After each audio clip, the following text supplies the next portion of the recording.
So usually when I'm setting up the drums, I have to. Well, it depends if I'm going to a gig or not. I usually have to set the whole kit up, but in this case, when I'm just recording, I only have to do breakables, which is cymbals, snare.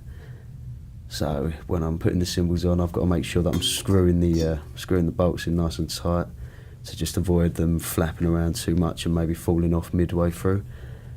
Yeah, and then I move on to placing the snare where I need it, and that's always got to be the right height, because if it's not, then you might end up catching your finger or your thumb on the metal rim, which is never clean or pretty.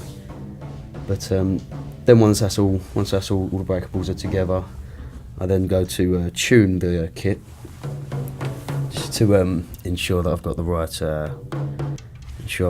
sound coming from the gig that I want to do. And then once that's nice and done, I usually tend to have a little play of the kit all together. You know, make sure the cymbals are all where they need to be. The kit sounds as nice as it can sound. And then I know that I've got the sound that I'm looking for. Once the kit's all set up, I then move on to setting up the microphone, which is what I use to do backing vocals. So what I've got to do is plug the mic in with an XLR lead, get it all untangled so that it's not like a tripping hazard.